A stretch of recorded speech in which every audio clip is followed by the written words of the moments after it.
This is the Chefpreneur podcast, where we inspire professional cooks to take on greater risk to build a personal chef business for themselves. Now, here's your host, Andres Hinojosa. Welcome to another episode of the Chefpreneur podcast. I'm your host, Andres Hinojosa. Thank you so much for tuning in. I am here with my co-host and my partner in crime in the Chefpreneur movement, Brock Wagner. Brock, how you doing today? Hey, Chef. Doing fantastic.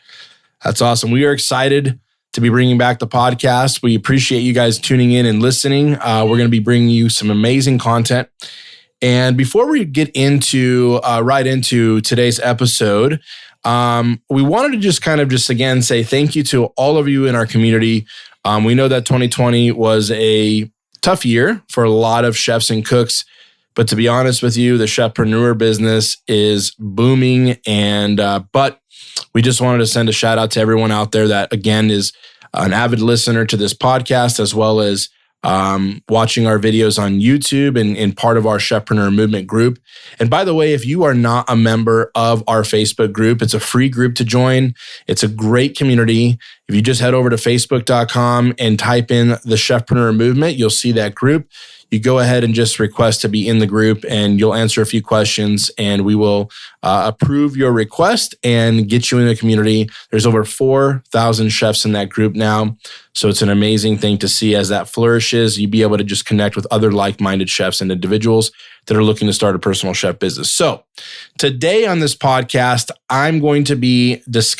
me and Brock are going to be discussing the 6 foundations of a personal chef business. Now, before we dive into our 6 foundations, again, really diving into this training and really being able to tell you everything you need in part of this foundations cannot be done on this podcast. I just want to make that disclaimer, but we are going to tell you what those 6 foundations are, but we're not able to dive into really figuring those things out because, again, it would take a lot other than a podcast to do that. But I know if you guys follow these and really are just aware of what these 6 foundations are, it's going to help you clarify the business that you're trying to build. Or if you already have a personal chef business, it's going to help you really understand and get clarity on really maybe things that you're not, that you don't have or that you're missing that really can excel your business rapidly. So before, again, we get into these 6 steps, as me and Brock talk about these, I want you to really understand that some of these things are not what you think they are. You might be thinking,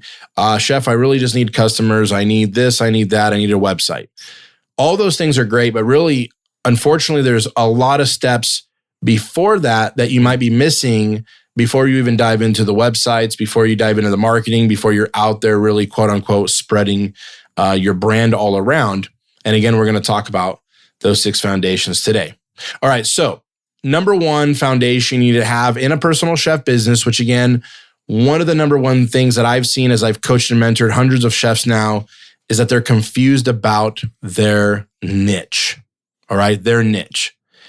Now, in a simple sentence, the reason why you need to know and have clarity on exactly what you specialize in is because it's vitally important not only for you to know, but again, for your client to know as well, right?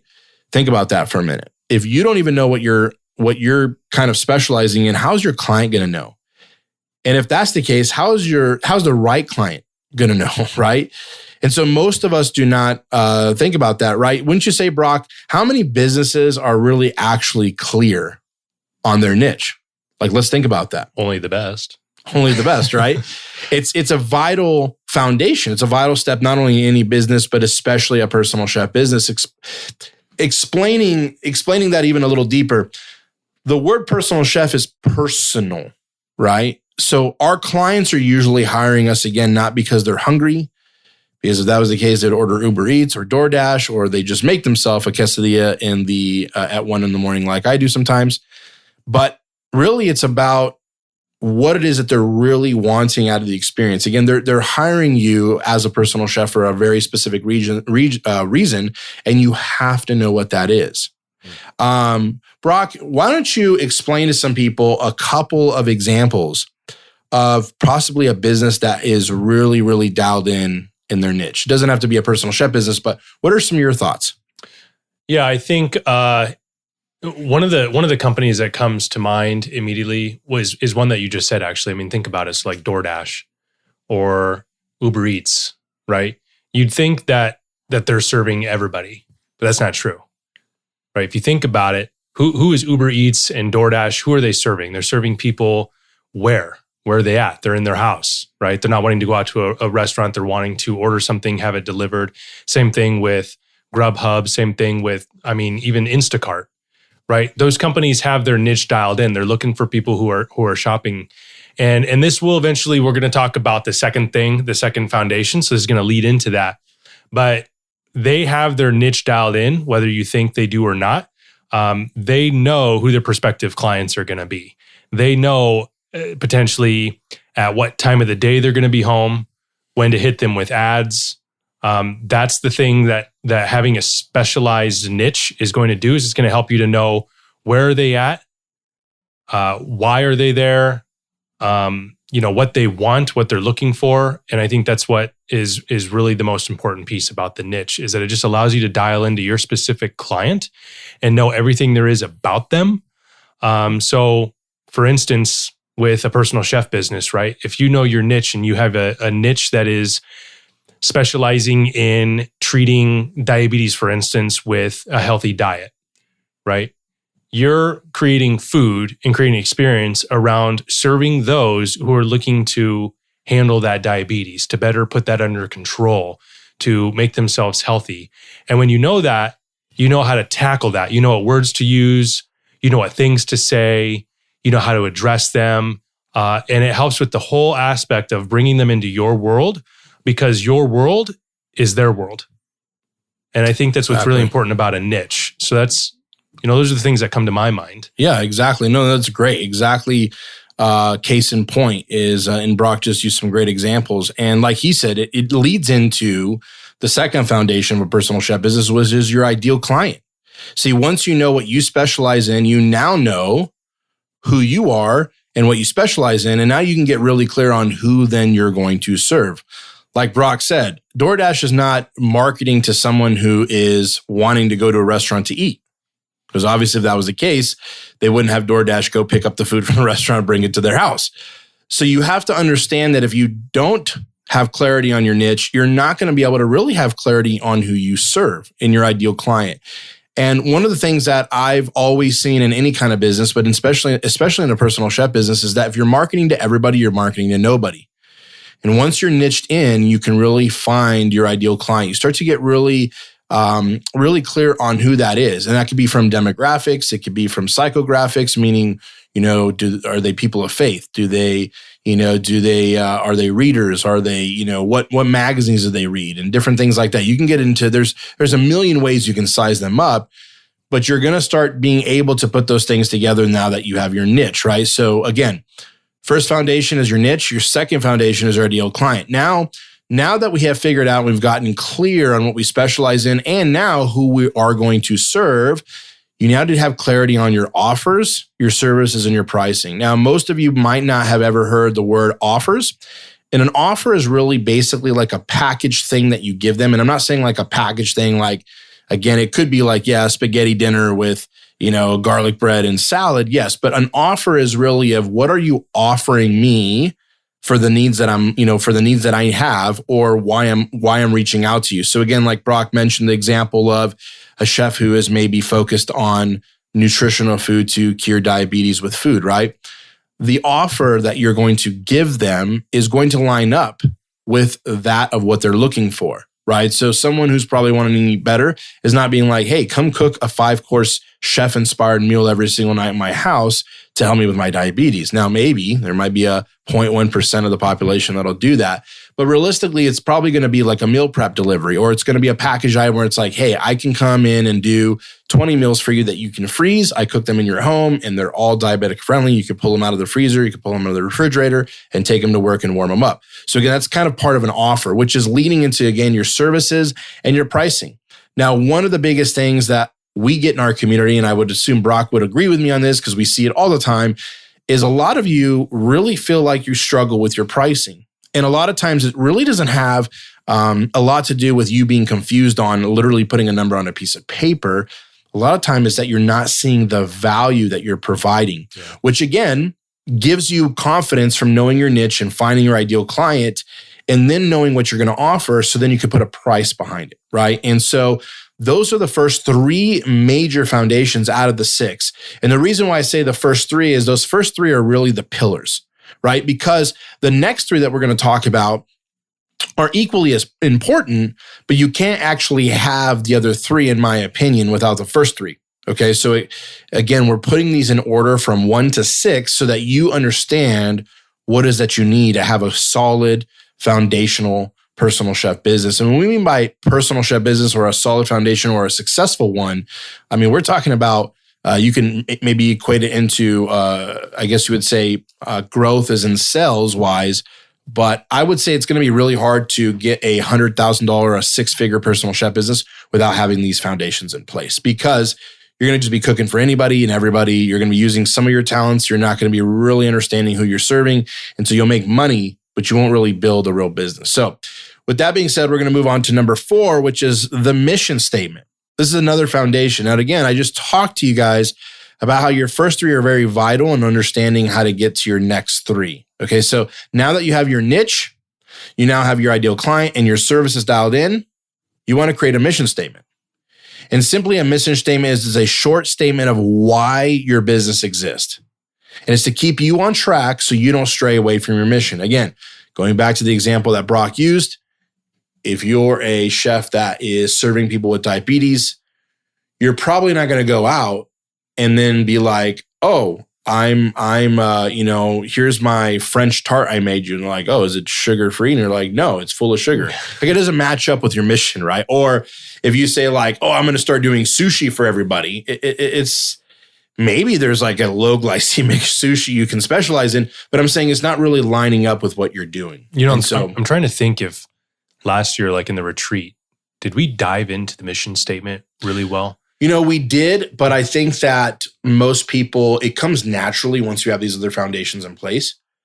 But we didn't dive into it 110% because most people wanted to learn marketing tactics and things like that. But I think we should really focus on it this year a little more, like get in and make sure that we're helping develop this mission statement, because you guys, like, the mission statement is really vital. It's your compass. It's your compass for everything you do. So like Andre said, with the first 3 foundations, your niche, your ideal client, your offer, services, and pricing, all of that is then supported with your underlying mission statement. And when you start to build your team and you start to grow, especially the way that we train and we coach and mentor, and you get that explosive growth, you end up having to bring people on a lot faster than you think you would. And at that point, something that, Chef Andres, you've been really focused on lately is leadership. And that's what you've been training, our Chefpreneur proteges. You've been speaking, a lot of great words around leadership. You're a business owner. You're a leader of yourself, but then you're also going to be a leader of other people that you're going to bless with a job, and bringing them onto your team. And your team has to know your mission. You guys all have to be aligned. You have to be pointing your compasses in the same direction. And once that happens, man, like, watch out. You guys are going to be just out there killing it. And you're going to be trying to keep up with all the business that you're going to have.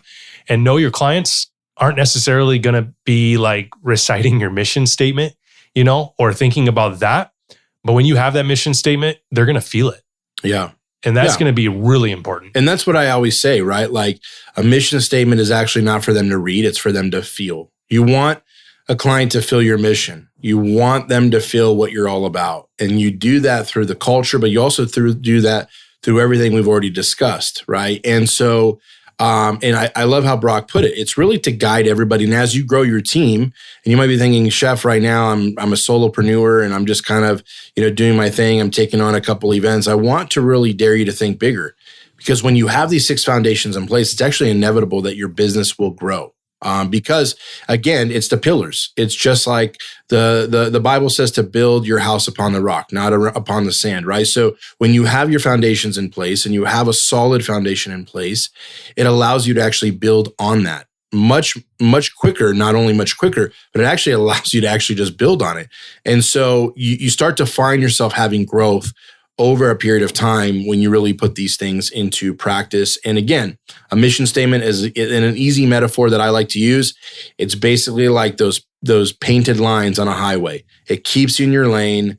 You know that when you're, veering off and you're over that line, it's like, oh, got to get back in bounds here.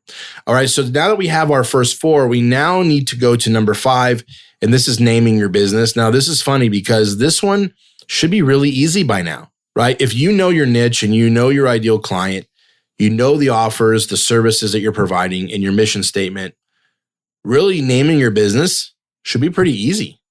And a few pointers I'll just give you right now in this podcast. You want to make sure you keep it short and simple and make it memorable. If anything, just go by those 2 guidelines. Keep it short and simple, short and sweet, as they say, and make it memorable. If you notice, every major brand in the world does not have some crazy long name, right? It's a very simple name. And some of them may be like, well, yeah, but Nike got to be Nike because it's Nike. And it's like, no, it's not that way.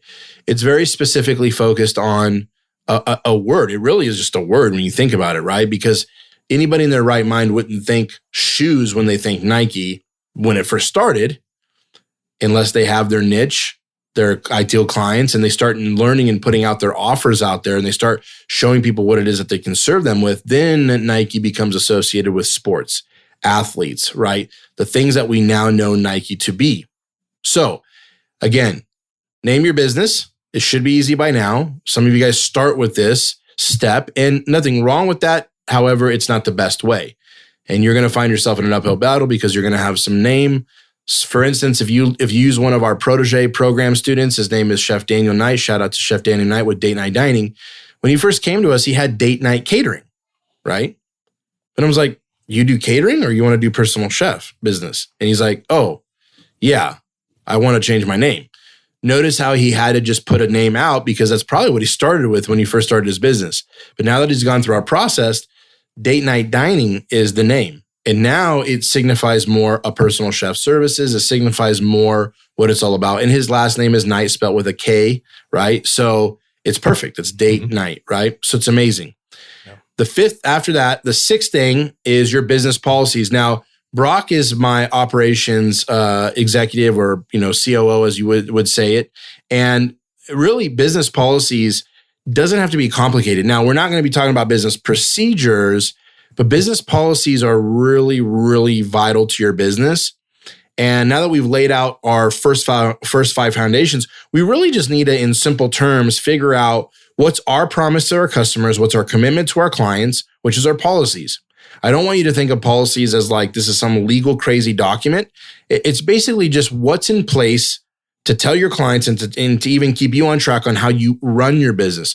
Brock, why don't you share a little bit about, with your expertise on, like, obviously policies need to be simple, but can you just share with everybody of why they're so important?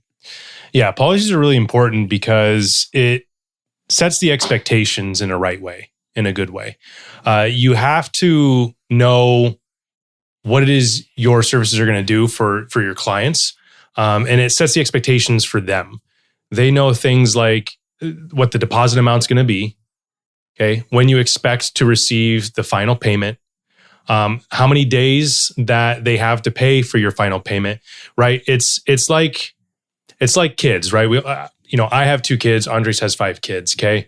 One of the truths that you have around children is that they are much happier when they perform within a set of boundaries and some ground rules, right? And then they have freedom within that.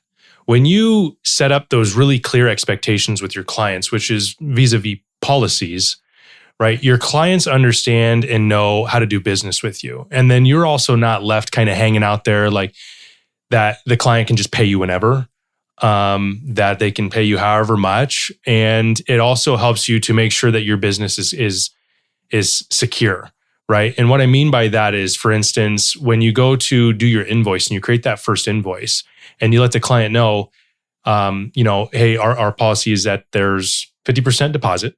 Okay. So you pay half now up front, and then you don't have to pay the final invoice until after the event is done. You put that right on your invoice. Okay. And it makes it really clear for them. They understand exactly what they're going to get. And then they know what to expect when that payment is due.